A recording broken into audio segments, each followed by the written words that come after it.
โอเคพี่น้องเนาะอันนี้ก็สิเป็นการห่อแล้วเรียบร้อยเนาะพี่น้องเนาะก็สิประมาณนี้แหละพี่น้องเอ้ยที่ว่าห่อหมักซิดาเนาะหาซุปข้าวหมากมันเนาะหาซุปข้าวหมากมันแล้วก็เอาหูมัดหูทงยางหันมัดกับต้นมันเลยพี่น้องเอ้ยเนาะหมากมันก็ยังบรกปานใดเพราะว่ามันยังต้นน้อยนะพี่น้องก็สิประมาณนี้แหละมีคันใดพร้อมพี่น้องเว้ยเนาะ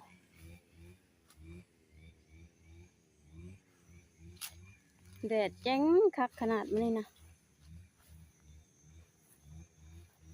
นี่ก็ห่อแล้วสำเร็จเสร็จสิ้นแล้วพี่น้องเอ้ยเนาะนี่เลย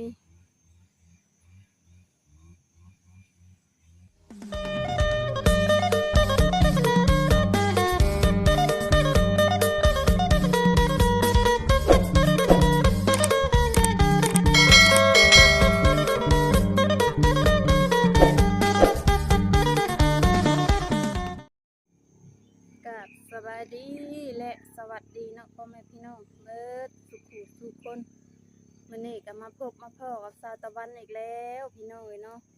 เส้นเก่าเส้นเดิมเนาะพี่น้องเนาะมื้อนี้ก็อยู่กับหัวกับสวนคือเก่าพี่น้องเลยเนาะตอนนี้กำลังสิไปทำภารกิจที่ว่าไป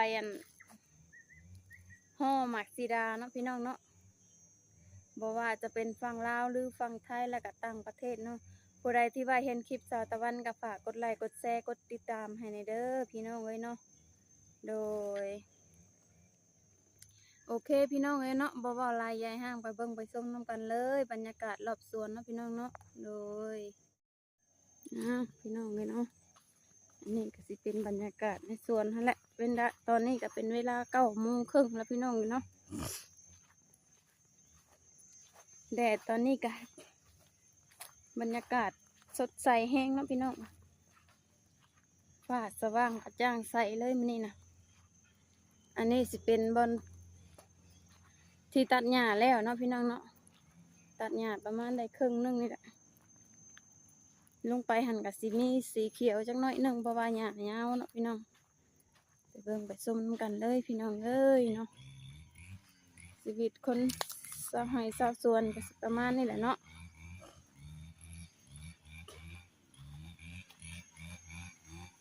สิมีต้นมังคุดต้นทุเรียนพี่น้องเนาะต้นกล้วยต้นอ้อยอย่างหลายๆอย่างอยู่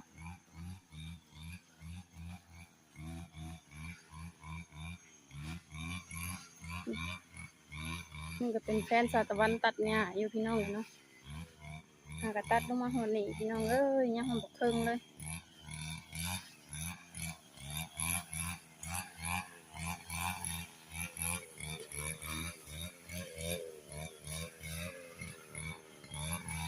ทุเรียนก็ยังบ่มีพี่น้องเนาะเป็นดอกสุดก้อนหันแต่ว่าฝนมามันก็ล้นเพราะว่ามันอายุของต้นซาวเนาะพี่น้องตัวนี้ก็สีติดอยู่พี่น้องเนาะ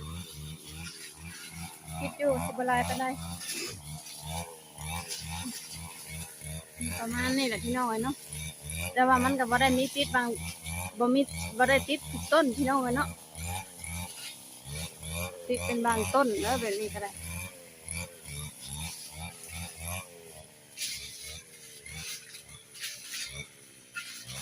3 ลูกพี่น้องตอนนั้นมีลูกนึงเนาะ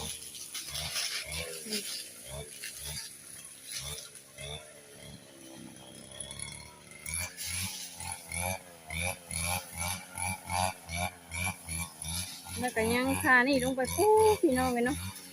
หญ้านะยังลายแห้งมื้ออื่นนี่ก็สิได้ไปต่อวัดแล้วพี่น้องเนาะวันนี้บ่ฮู้ว่าสิแล้วหรือบ่แหละตัดหญ้าก็ตัดคนเดียวเพราะว่าต้นมะขดาอยู่ไสละบาทพี่น้องบ่เห็นต้นมะขดา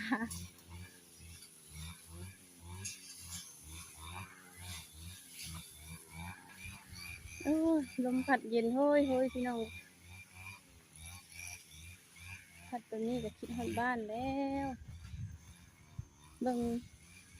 ต้นนี้แม่นบ่แม่นพี่น้องต้นนี้กับต้นมะนาวเนาะ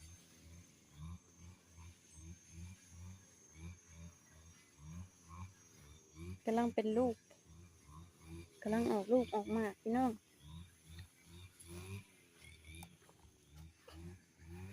ตัวนี้ก็บ่มีเลยพี่น้องเอ้ย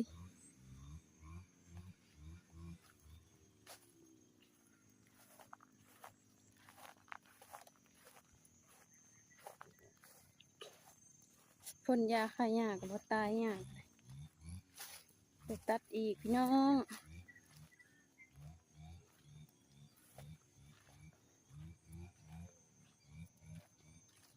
ต้นมังกรพี่น้องเอ้ยเนาะต้นมังกรต้นมะแก้วมังกรนี่มีแล้วหมากหนึ่งแต่บ่ฮู้ว่ากินได้บ่พี่น้องเอ้ยบ่ฮู้ว่าสิกินได้หรือบ่แล้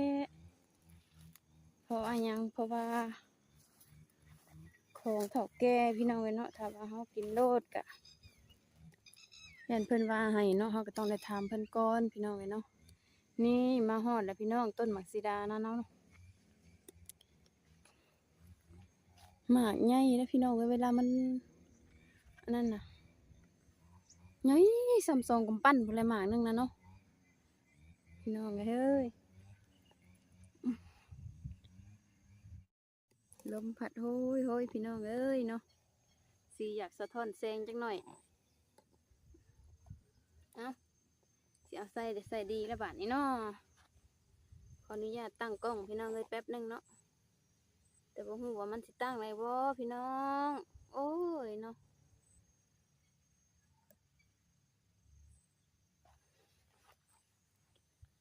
สิแหละพี่น้องเอ้ยเนาะมาอยู่พี่กะคักอีกแบบหนึงพี่น้องเอ้ยเนาะ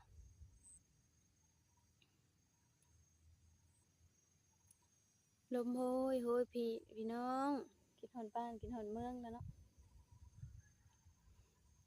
ตอนแรกหันหาต้นหมากสีดาต้นนี้บ่เห็นพี่น้องเลยมื้อนั้นหัน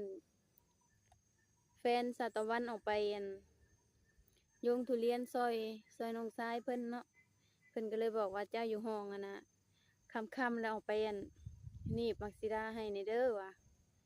เฮาก็ลงมาเนาะพี่น้องเฮาก็ลงมาแล้วก็หาจังใดก็หาบ่เห็นพี่น้องเอ้ยเนาะเฮาก็งึดไหลหาตัวสวนนี่แต่ว่าก็บ่ได้อันนั้นดอกเนาะก็บ่ได้อันย่างดอกขี่รถลงมาผู้เดียวนะแบบย่านเพราะมันนะพี่น้องเพราะว่าสวนมันกว้างแฮงเนาะย่านสิถามว่าย่านหยังย่านโจรบ่หรือว่าย่านหยังก็บ่ฮู้เนาะพี่น้องเฮาก็ตอบบ่ถูกแต่ว่าเฮาแบบเป็นสิย่านจังซี่นะอีกอย่างเฮาก็ยังบ่เคยอยู่เนาะเฮายังบ่คุ้นเคยกับสถานที่พี่น้องเอ้ยเนาะหาก็มาอยู่ได้เดือนปลาย2 เดือนก็แบบมันสวนมันใหญ่แฮงพี่น้องเอ้ยเนาะคันอยู่ผู้เดียวก็แบบมันย่างเลาะผู้เดียวมันแบบกะว่างกะเวนะมันแบบเป็นสีย่านว่าจังซี่ซะเนาะก็เลยว่าแบบเลี้ยวแบบอาศัยตาหวดไปแล้วก็ย่าเลยนะถ้าว่าเห็นก็สิฮ้ออายุเนาะพี่น้องถ้าว่าบ่เห็นแล้วก็คือเมื่อเลยมื้อนั้นน่ะบ่เห็นหยังเลยพี่น้องเอ้ยเนาะโอเคพี่น้องเอ้ยไปฮ้อหมักสิดากันเนาะบัดนี้เนาะโอเคพี่น้องเอ้ยอุปกรณ์การฮ้อของเฮาก็สิประมาณนี้เนาะเอาลงมาเพื่อไว้เพราะว่าย่านมันบ่พอเนาะคันมันเรือก็ดีพี่น้องเอ้ยเนาะไปฮ้อไปนั่นกันเลยพี่น้อง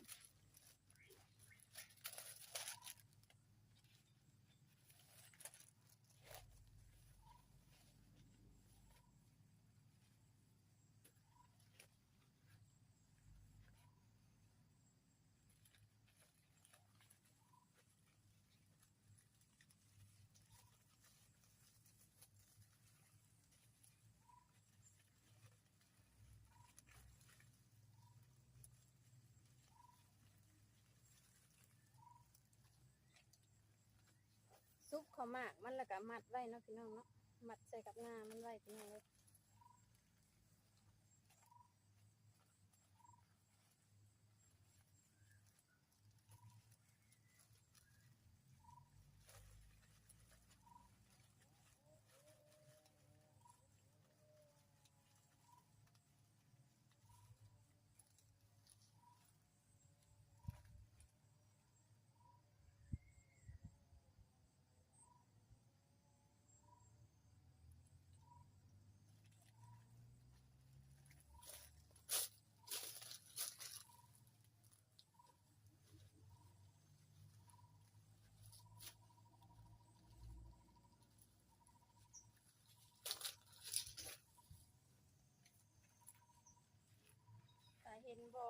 บ่คักก็ขอโทษขออภัยเด้อพี่น้องเอ้ยเนาะ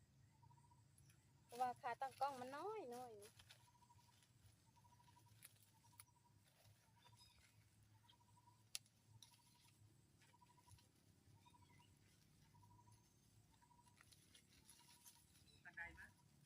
ฮะเอามาให้สิ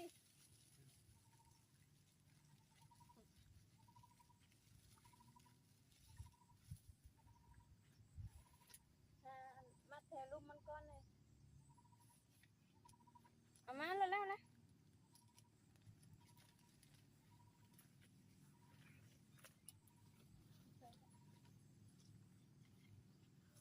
ต้นนี้หน่อยหน่อยไงพี่น้อง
ขาคันไดมาพี่น้องไว้แบบนี้เนาะ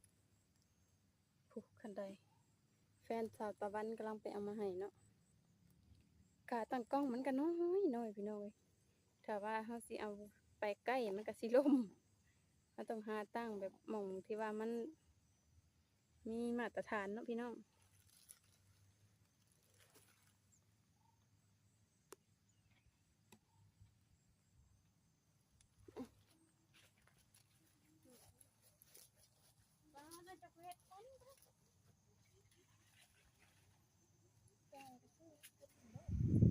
ตอนนี้ก็สาวตะวันกำลังสิขึ้นไปห้องมักซิดาเนาะพี่น้องเนาะเพราะว่าตั้งกล้องไว้แล้วก็เว้าบ่ได้ยินพี่น้องเอ้ยเนาะผู้ใดก็ฝาก FC เพิ่นสุขคนเนาะกดไลค์กดแชร์กดติดตามให้เด้อพี่น้องเอ้ยตัวใดมันสูงเฮาก็สิใส่บันไดขึ้นแบบนี้แหละเนาะพี่น้องเพราะว่าอ่าเพราะว่าเฮายื้อแล้วย้านง่ามันหักเนาะพี่น้องเนาะเพราะว่าใบมันใหญ่ใบดกหนางามพี่น้องเอ้ยเนาะ ตอนนี้เรากำลังทำการห่อพี่น้องสุกข้าวหมากมันแล้วก็เอาหูตรงยางนั้นมัดใส่กับต้นมันเลยเนาะพี่น้องเนาะมาอยู่งานสวนก็คักอีกแบบหนึงเนาะพี่น้องมันหาก็ได้เรียนรู้หลายวิธีหลายแบบหลายอย่างแต่ว่าสลับผลัดเปลี่ยนกันไปเนาะถ้าเราอยู่กรุงเทพก็สิอีกแบบหนึ่งพี่น้องเอ้ยเนาะหน้างานมันต่างกันเราก็ได้เรียนรู้หลายวิธีไปพร้อมๆกันเนาะพี่น้องเนาะ มื้อนี้อากาศดีดีพี่น้องเอ้ยเจ็ดสดชื่นแจ่มใสเนาะแดดแจ้งเลยค่ะท้องฟ้าแจ้งจ่างป่างคักปานหยังมีลมโหยโหยเห็นบรรยากาศแบบนี้สาวตะวันก็คิดฮอดบ้านจ้อยจ้อยพี่น้องเอ้ยเนาะเพราะว่าจังใดก็สิถึงว่าสิไปอยู่ไสก็ยังคิดฮอดบ้านเกิดเมืองนอนของเฮาคือเก่าเนาะพี่น้องเนาะเพราะว่าสิไปใกล้ไปไกลก็ยังบ่ลืมถ้าว่าเฮาเว้าผิดพลาดประการใดก็ขอโทษขออภัยนำ FC เนาะ ทุกท่านเด้อพี่น้องเอ้ยเพราะว่าการพากย์เสียงก็อาจสิเก้อๆกักๆแน่เนาะพี่น้องเนาะก็ขอโทษขออภัยนำหลายๆตอนนี้ก็ทำการ